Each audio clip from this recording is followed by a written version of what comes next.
मेरे लिए हॉबी थी कि मैं एक पेंटिंग करूँ, मैं कुछ ना कुछ बनाती थी। तो being an artist is as from my childhood only, like मैं बचपन से ही बनाती थी और बचपन से ही शौक था बनाने का, चीजें पेंटिंग करने का। I prefer to showcase my paintings on chinar leaf, और मैं उन पे बनाती हूँ। एंड आई यूजुअली प्रेफर करती हूँ बनाना Kashmiri cultural things. If you have some passion, if you have some hobby and you want to continue it for the peace of your mind, then never stop it.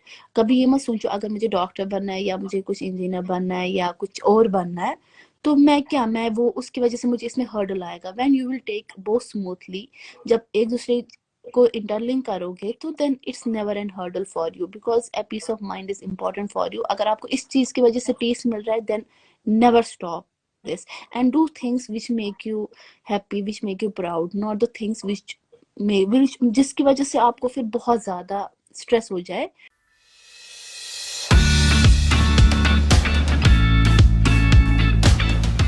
Good afternoon, how are you? मैं बिल्कुल ठीक हूँ ma'am, आप ठीक हैं? बस मैं भी ठीक हूँ। आप?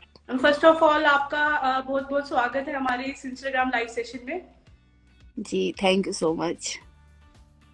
तो आपके जुड़ने से पहले मैं हमारी ऑडियंस को बता रही थी कि जैसे आप बाय प्रोफेशन एक डॉक्टर हैं बट पैशन से आप एक आर्टिस्ट हैं। मैं चाहती हूँ कि आर्टिस्ट बनने की जो इंस्पिरेशन थी, आर्टिस्ट बनने की जो मोटिवेशन थी, वो पहले से ही आपके बीच में थी या उसके बाद में डेवलप हुई है? नहीं, बचपन से ही शौक था ना artist, like being an artist. Like मैं पहचान नहीं थी खुद के लिए कि मैं आर्टिस्ट बनूंगी, बट हाँ शौक, हॉबी तो सबके पास ही होती है, हॉबी तो हर किसी के पास होती है। और मेरे लिए हॉबी थी कि मैं एक पेंटिंग करूँ, मैं कुछ ना कुछ बनाती थी। तो being an artist is as from my childhood only, like मैं बचपन से ही बनाती थी और बचपन से ही शौक था बनाने का, चीजें पेंटिंग करने का and to make something creative things. तो पहले से था। फिर आहिस्ता आहिस्ता ये journey from being an hobby to passion में कब बदल गई समझ ही नहीं आया। जी जी, मैं पूछ रही थी आपसे कि जैसे एमबीबीएस जब हम परस्यू करते हैं तो उसमें काफी ज्यादा टाइम देना पड़ता है, काफी देर तक पढ़ना पड़ता है, और उसके साथ में फिर आप ये आर्ट के लिए कैसे टाइम निकालते थे, उसके बारे में कुछ बताएं। क्योंकि मैंने जो दोनों है, ये दोनों चीजें बहुत इंटरलिंक की थी। तो for me being an artist and being an doctor, मतलब मैं student in MBBS was never an hurdle for मी, क्योंकि मैंने इन दोनों को इतना आपस में जोड़ के रखा था कि अगर ये वो चीज ना होती तो वो चीज भी ही ना होती, because it acts as a stress booster for me. As we know we have to study a lot, like during our MBBS studies हमें बहुत ज्यादा पढ़ना होता है। तो फिर out to get out to release my stress, to be as a like peace में होना चाहिए इंसान, तो उसके लिए मैं मोस्टली पेंटिंग ही करती थी। तो व्हेन आई फेल्ट इट कि नहीं, this thing gives me peace, this thing gives me peace of mind, मैं कुछ टाइम तक apart from different things, apart from social things, apart from my study tension, मैं कुछ और सोचती हूँ। तो उसके बाद like it was easy for me to just दोनों चीज़ों को एक साथ चलाना, and it has been never an hurdle for me कि मैं दोनों चीज़ें ना कर पाऊँ। हाँ, my priority is my profession, my priority is my studies, but हाँ ये भी चल रहा है, बहुत अच्छे से जा रहा है, and it is not getting hurdle any time. तो आप किस टाइप का आर्ट क्रिएट करते हैं उसके बारे में बताएं, कौन कौन सा मटेरियल आप यूज करते हैं उस बारे में बताएं। Mostly I prefer to make like art on different canvases, like versatile canvases use करती हूँ मैं। मोस्टली सस्टेनेबिलिटी पे अप्लाई करती हूँ। लाइक मुझे जो अवार्ड्स मिले हैं, मुझे जो मिली है थोड़ी बहुत recognition, that's because of my chinar leaf paintings. I prefer to showcase my paintings on chinar leaf, और मैं उन पे बनाती हूँ। एंड आई यूजुअली प्रेफर करती हूँ बनाना Kashmiri cultural things. I want to showcase the culture of the Kashmir, the nature and beauty of the Kashmir, positivity of the Kashmir to the world. And I usually use canvases. I usually use canvases and मैं उसके अलावा जो leaves use करती हूँ, would use करती हूँ। मैंने एक पेंटिंग बनाई, एक मॉडल बोलिए आप, एक एगशेल में मॉडल बनाया है। I usually prefer to create things out of waste, because there is one concept for me कि जिस नजरिए से हम चीजों को देखते हैं, हम उस नजरिए से उस चीज को लेंगे। If we will think positive of something, हम उसी नजरिए से उस चीज को लेंगे and we will try to make it in a good way to the world. हम शोकेस करेंगे एक अच्छी चीज में उनको। तो उसके अलावा if we will think bad of something, तो वो तो उसी चीज से डिपिक्ट हो जाएगी। तो I try to depict the things which are useless in a positive way to the people, and same goes with the life. Okay, तो आप पैशन भी फॉलो कर रही हैं, बट बाकी का एनवायरनमेंट देख के भी उसको इम्प्लीमेंट करने की कोशिश कर रहे हो कि जो वेस्ट मटेरियल है, हम जो बाहर जो वेस्ट में नहीं आता, जो यूज में नहीं आता, आप उसको यूज करके बहुत ब्यूटीफुल ब्यूटीफुल से आर्ट वर्क बना रहे हैं। हमने आपके काफी आर्ट वर्क देखे, बट आपका उनमें से जितने भी आपने आज तक क्रिएट करे उनमें से सबसे पर्सनल फेवरेट कौन सा है? Personal favourite is my like all chinar leaf paintings are my personal favourite. उसके अलावा एक फेदर पे मैंने पेंटिंग बनाई है as a woman who is independent and who is trying to be good, मतलब free minded. That's my one of my favourite paintings on feather, but that's on feather.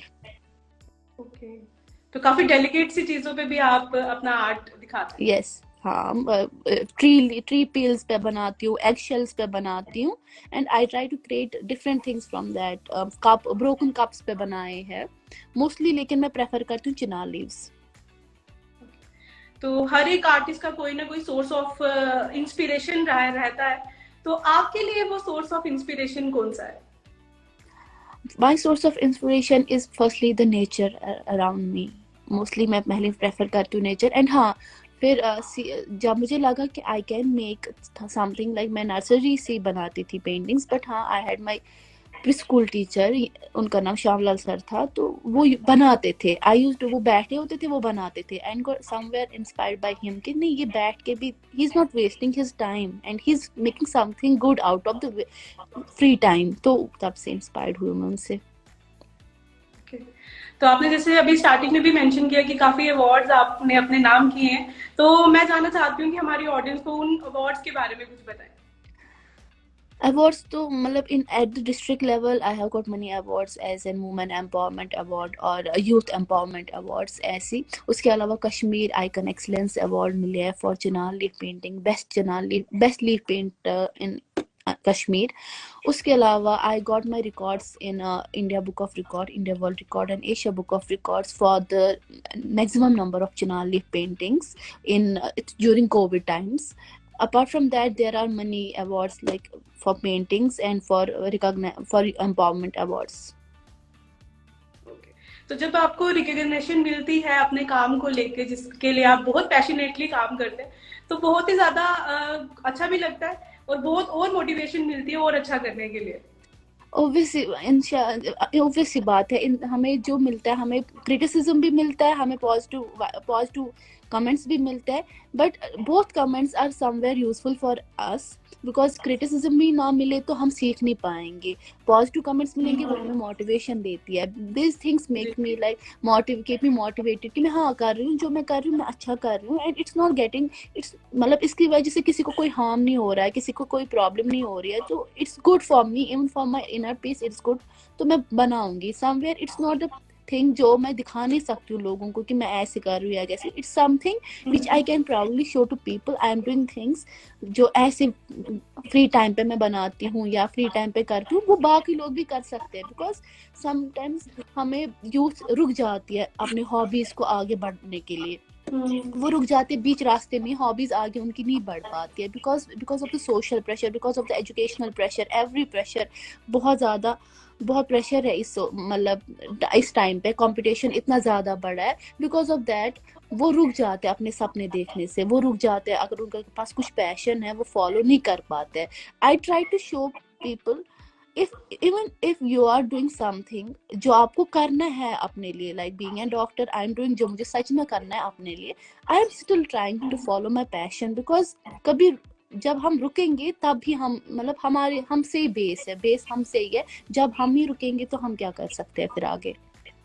जी, आपने ये बहुत अच्छी बात की। पैशन फॉलो करना एक बहुत ही ज्यादा डिफिकल्ट चीज रहती है इटसेल्फ, क्योंकि जहाँ पे इतना प्रेशर है आगे बढ़ने का, कुछ लाइफ में करियर में कुछ अचीव करने का, पैशन कहीं पीछे छूट जाता है। और आप वो काम कर रहे हैं, आप अपना पैशन फॉलो कर रहे हो और आपको बहुत ज्यादा प्यार भी मिल रहा है, मैं देखती हूँ। तो मैम मैं आगे बात करना चाहती हूँ, जैसे कि आपने ऑनलाइन अपना आर्ट वर्क प्रेजेंट किया लोगों को, बट आप एग्जीबिशंस में भी जाके अपना आर्ट वर्क प्रेजेंट करते हो, लोगों को दिखाते हो, तो उसका क्या एक्सपीरियंस रहता है जब आपने ऐसे एग्जीबिशंस में पार्टिसिपेट किया हुआ है, उसके बारे में कुछ बताएं। जब भी एग्जीबिशन, ऑनलाइन प्लेटफॉर्म बहुत वास्ट है, where we get to know the reality of people, like वो क्या बोल रहे हैं, वो क्या उनको कैसा आपका आर्ट लग रहा है। लेकिन फिर एक बात, इट्स इम्पॉर्टेंट कि हम अपना जो आर्ट वर्क है apart from the online platforms हम वो शोकेस करें, जहाँ पे हम जा सके, जहाँ पे हम वो रियलिटी में देखें कि ये बना क्या है, व्हाट इट रियली इज। जब वहाँ पे मैं गई, मैं बहुत एग्जीबिशंस पे गई, and it was a like good response from everyone. They tried to suggest me things, they appreciated me, and I got to learn more and more like from them. And उसके अलावा इसकी वजह से experience बढ़ता है, इंसान आगे आगे देखता है कि हमें क्या और करना है, where we are lacking or what we need to do. So that gives focus on the things we are lacking and what we need to do to improve ourselves and improve our art, और जिसकी वजह से आगे लोगों को ज्यादा अच्छा लगे। हाँ, अच्छा तो लग रहा है, but we are not, I am an self taught artist, तो I might not be perfect, but to make myself perfect I need to listen, I need to take suggestions, and apart from that I need to work on them. जी, feedback मिलने से बहुत ही ज्यादा हमें help होती है। जी, वो तो feedback is important for everyone's journey, और उस फीडबैक को एक पॉजिटिव वे में लेना भी बहुत जरूरी होता है। वो तो है, दैट्स वेरी इंपॉर्टेंट। ये तो हो गया आपके आर्ट वर्क के बारे में, आप बहुत ही पैशनेटली काम कर रहे हैं इसके लिए। मैं जानना चाहती हूँ कि आपके जिंदगी में ऐसे सपोर्ट कौन रहा है, क्योंकि आप ऑब्वियसली एक प्रोफेशनल कोर्स कर रहे थे, डॉक्टर वो भी बन रहे हैं, तो फिर उसके बाद साथ में आर्ट वर्क करना, कभी कभी फैमिली का कुछ ऐसा नहीं रहा कि तुम ये क्या करती हो, तुम पढ़ाई में फोकस करो, या कुछ आपके फेलो जो फ्रेंड्स हैं या डॉक्टर्स हैं, तो कुछ आपको उनकी तरफ से आपका इस प्रोफेशन को लेके, इस पैशन को लेके उनका क्या रिएक्शन रहता है? पहले मेरी जो फैमिली है, मेरे मामा पापा, they are my like first supporters. Like उनके सपोर्ट के बगैर मैं यहाँ पे नहीं होती, like I would have not been giving this live interview this time अगर मेरी फैमिली का सपोर्ट नहीं होता। मेरे मामा पापा ने like, I don't feel like उन्होंने आज तक कभी बोला होगा तुम क्यों ये कर रही हो। I don't even remember कि मैं बोलूँ आपको कि उन्होंने कभी बोला है। I never feel like whenever I post something on my platform, social media platforms, first one to share is my dad. To everyone, like first one is to share my dad only because of their support. तब भी मैं आगे बढ़ रही हूँ, तब भी I don't stop. Because मैं तब stop करती when I would have been pressurized by everyone, तुम क्या कर रही हो या क्यों नहीं कर रही हो। Because जब किसी चीज में बहुत ज्यादा रुकावट आ जाती है, इंसान सोचता है कहीं ना कहीं रुकने का, but I never got that. मतलब मुझे कभी रुकावट नहीं हुई माँ बाप की तरफ से या पेरेंट्स की तरफ से। हाँ, friends were always supportive to me. हाँ, दे अप्रिशिएटेड मी कि तुम इतना कर रहे हो। हाँ, ये बोलते थे तुम MBBS क्यों करने आए, आर्ट में क्यों नहीं जाते हो, but with time they got to know कि नहीं, वो अलग चीज है, ये अलग चीज है, मेरे लिए अहमियत अलग अलग है। तो अल्हम्दुलिल्लाह सपोर्ट सब कर रहा है। इट हैज नेवर बीन कि किसी ने सपोर्ट नहीं किया है मुझे। ओके, तो जो ऑनलाइन मीडियम आपके लिए कैसे वर्क किया है उसने, जैसे कि आप इंस्टाग्राम पे भी काफी फ्रीक्वेंटली पोस्ट करते रहते हैं अपने जो आर्ट वर्क होते हैं, तो उनके थ्रू आपको कितना, सोशल मीडिया के थ्रू आपको कितना हेल्प मिला है अपने आप को और अच्छा करने का? मेन रिकॉग्नाइजेशन जो अगर मिली है हमारे यूथ को आजकल जो मिलती है, to showcase their talent, to showcase their like whatever hobby they have, वो मेन अभी जो मिल रहा है वो because of social media platforms या इंस्टाग्राम या फेसबुक। इनकी वजह से आगे दिखा पाते हैं लोगों को, लोगों की सजेशंस लेते हैं। तो it's like most important role for to showcase talent, to showcase what you are really doing is the social media platform now, because everyone is using it, हर टाइम यूज ही कर रहा होता है। तो हम इसी की वजह से जो दिखा पा रहे हैं, मेन हमारी जो अभी प्लेटफॉर्म है टू शोकेस और आर्ट, वो सोशल मीडिया प्लेटफॉर्म्स ही है, बिकॉज इनके अलावा हम नहीं दिखा पाते लोगों को ज्यादा जितना दिखा सकते थे। It has been an important role of the social media platforms to showcase our talent.